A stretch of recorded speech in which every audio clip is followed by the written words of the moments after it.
I'm honored today to be joined by Pastor Mark Biltz, who is the founder of El Shaddai Ministries in Washington State. He is a well-known and popular commentator on the Feast of the Lord. He is also well known for his discovery of the blood moon tetrads that shook the church community and changed our understanding of end-time prophecy. Mark has authored several best-selling books, including the one we're going to be talking today, which is Blood Moons, Decoding the Imminent Heavenly Signs. And Pastor, thank you for joining me here today. Well, thank you so much. I love being on your program with you. Well, we did a great show last week, and we were talking about the Antichrist, Decoding the Antichrist, one of your books, one of your excellent books. Now, you, as far as anyone that I've ever talked to, you're responsible for discovering the blood moon tetrads. And, you know, the book of Joel talks about blood moons. Jesus said there'd be signs in the sun, moon, and stars and all of that. But your book here, Blood Moons, Decoding the Imminent Heavenly Signs, how on earth did you find out about the blood moon tetrads? It was a miracle.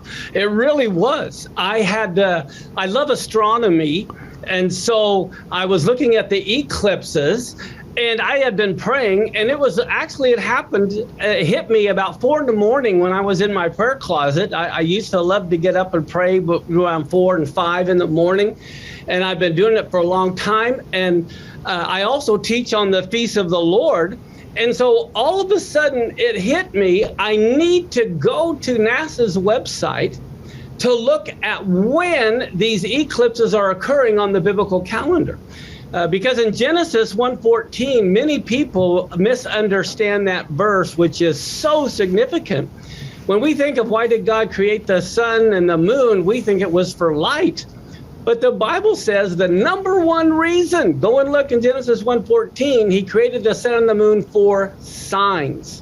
And then it says for seasons. Well, the problem is English. When we read the word season, we think of winter, spring, summer, or fall.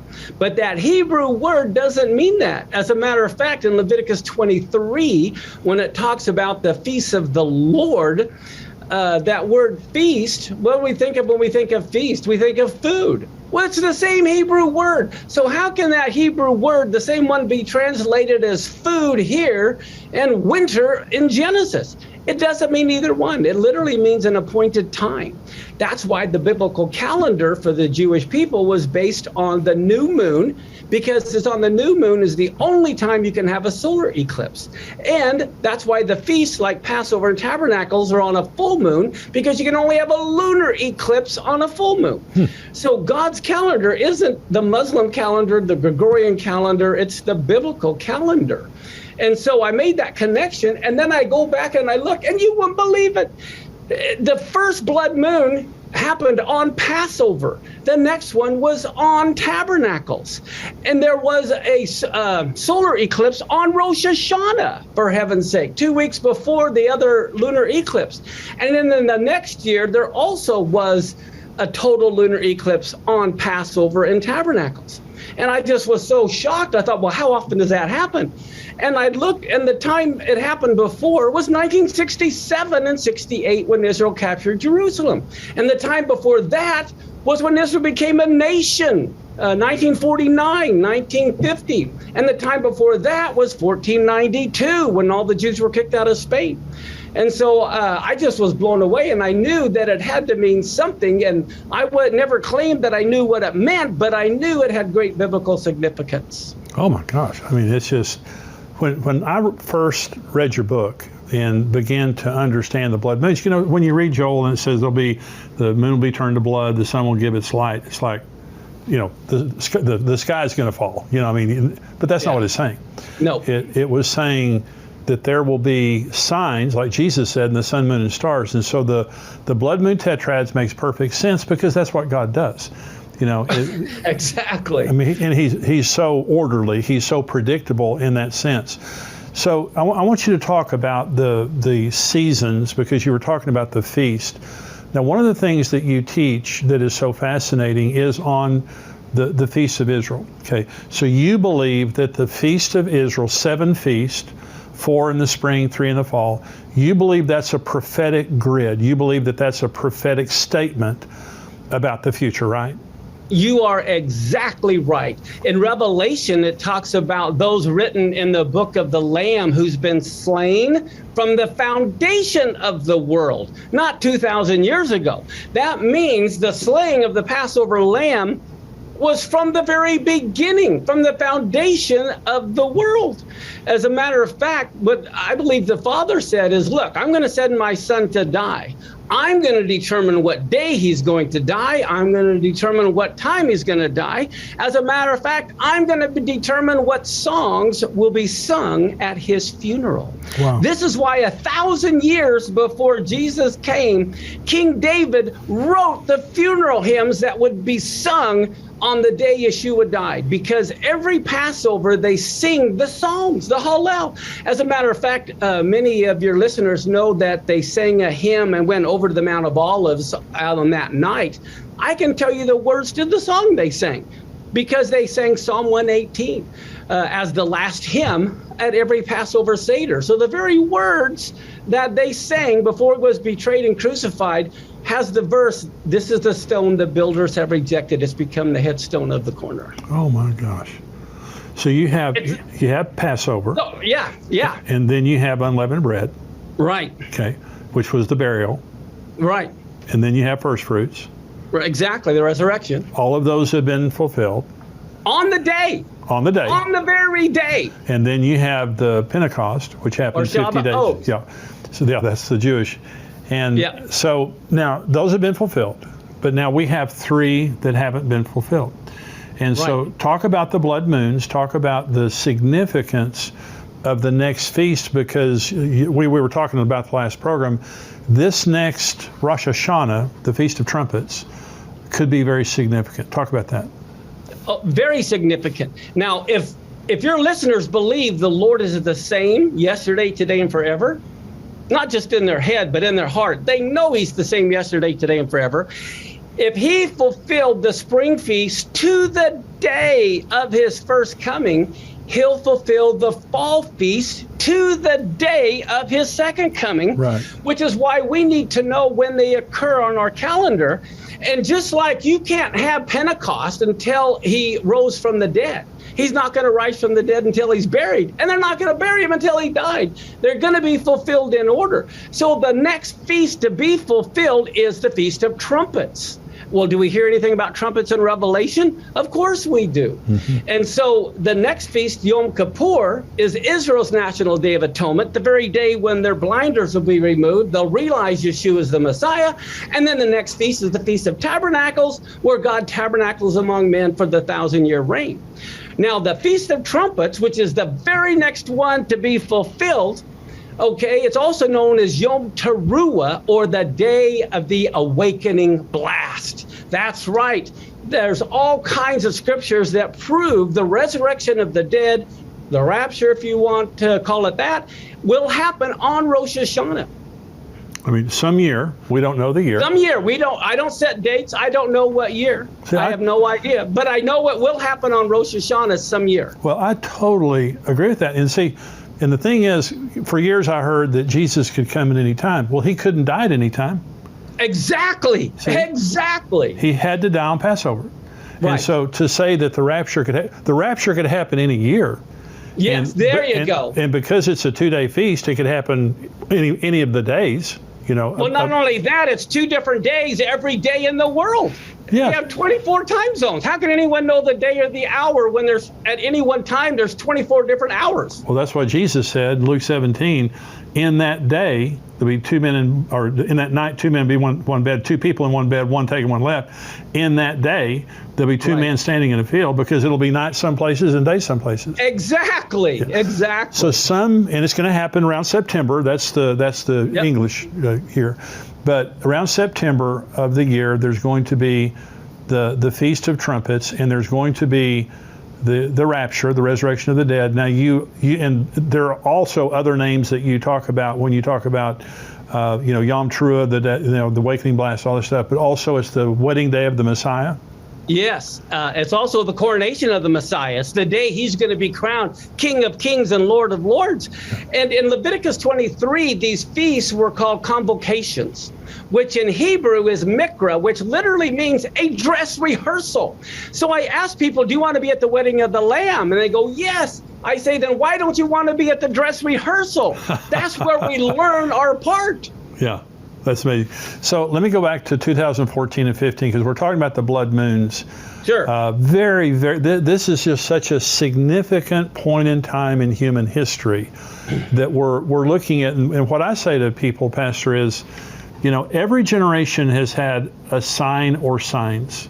Hitler was there, earthquakes, wars, but we're the only generation that has all the signs.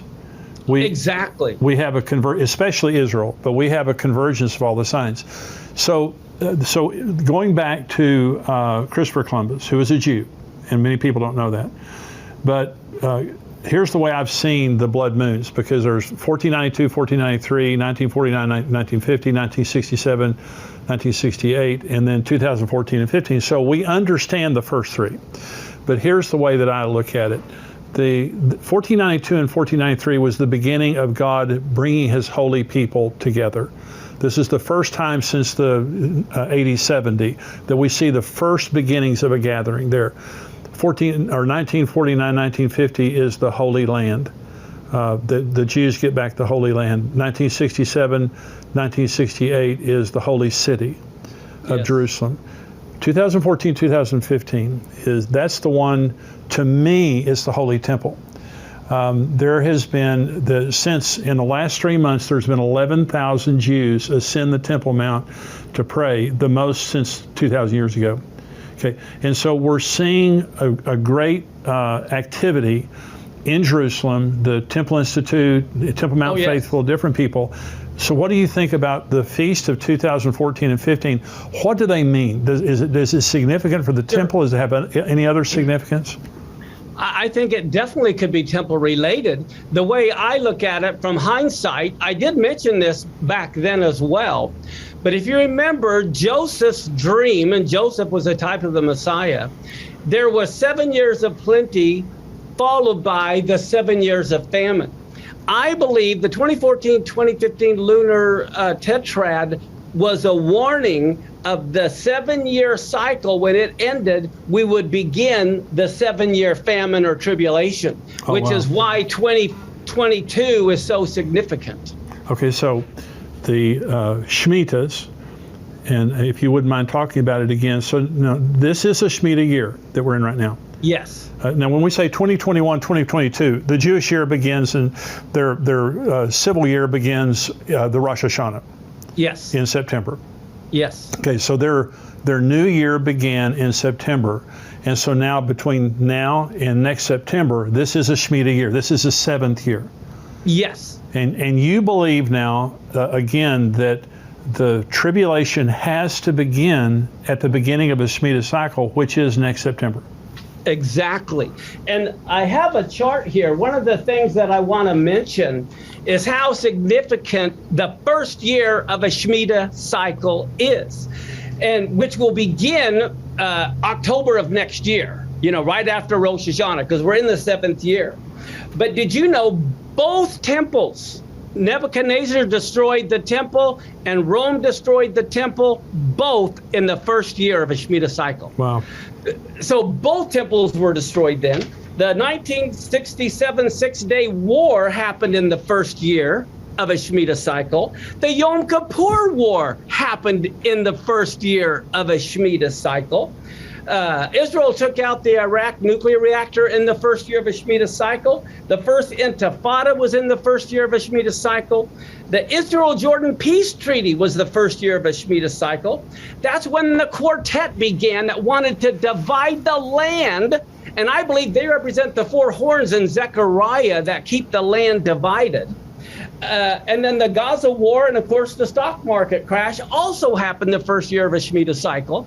And then we have the 2014-2015 blood moons, which was the end of a Shemitah cycle going into the beginning of a Shemitah cycle. And one other point I want to make, You can only blow the shofar on the year of in the year of Jubilee. Now you got to remember, there's 49 years or 7 cycles. The year of Jubilee is always the first year of the next Shemitah cycle. Right. Well, 1973 Yom Kippur War, Yom Kippur is the day they blow the shofar announcing the year of Jubilee on Yom Kippur. And then we have the Yom Kippur War. Well, I believe that was probably a Jubilee year, which means next year also is a Jubilee year. Oh my gosh. So you believe if the tribulation does not begin next year, it has to wait till the next Shemitah cycle? Exactly. It has to begin because Daniel's Jewish. Sure. Okay. Well, too often Christians see the 7-year time period, they know, but it's not any random year. It can't start today. It can't start, on any Rosh Hashanah. It has to begin the first year of a Shemitah cycle. So the next year being the beginning of a Shemitah cycle and Jubilee. Exactly. I mean, that's huge. just huge. This is huge. Yeah. And so, when you talk about the Shemitah year, you're going by the Jewish calendar. Of course. And Yes. the way we know it's a Shemitah year is the Hebrew years divisible by 7. It's really simple. Yeah. And I heard you say that one time, and it embarrassed me. It was so simple. I was like, why didn't I think of that? But so next year is a huge, huge year, and that's what you're saying. Yeah. I tell you what, all your listeners need to get ready.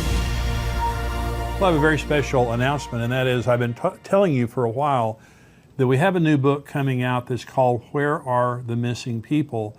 And it's a book that you leave behind for people who are left behind after the rapture. This is something that would tell them what just happened. It explains the rapture to them. It leads them to the Lord. It tells them how to be baptized, how to read the Word of God, how to navigate the end times, the things that are happening in the world during the tribulation, the things that are going to happen. It literally is just a survival guide for people who have been left behind and are living during the tribulation. I know you have family members and friends and just people maybe that you don't know, but they're going to be going through your stuff. If you're a Christian and you have been raptured, they're going to be in your home, they're going to be in your office, they're going to be in your car.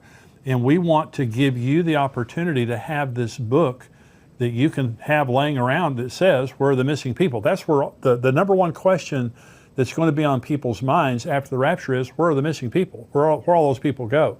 So this is a book that you can prominently display, and it's an attractive book that you can prominently display in your home, in your office, in your bedroom, in your car, wherever you want to put it, to where people would be able to find it after the rapture and during the tribulation to lead them to the Lord and give them instruction on how to navigate those unbelievably difficult days. Now, if you're a subscriber to endtimes.com, we're going to give you a free ebook. Okay, you don't have to pay anything for it. We'll give you a free ebook, Where Are the Missing People? If you'd like a physical copy of the book, it's missingpeoplebook.com, and you can order a copy or copies there. If you're not a subscriber, you can go to missingpeoplebook.com, get a copy, get 3, get 8, and lay them around your house, your apartment, wherever you want to put them, and just to make sure that you have those represented where people will be after the rapture. And so this is something we're very excited about because, honestly, it's just if we leave and don't leave a message behind for those people who are left behind, it's just, it's not right, because we know that there's going to be billions of people left behind after the rapture. So for every believer who is thinking about people who are left behind, this is a great opportunity. If you're a subscriber, free ebook, you can get the physical copies, missingpeoplebook.com. If you're not a subscriber, you can buy as many of the copies as you want, missingpeoplebook.com. But we're very excited. This book is just about to come out. You can pre-order it right now, missingpeoplebook.com. As soon as it comes out, we'll send you a copy, and it's just going to be coming out now just in a few weeks, so it's not going to be very long. So God bless you. Hope that you'll be able to get one of these books.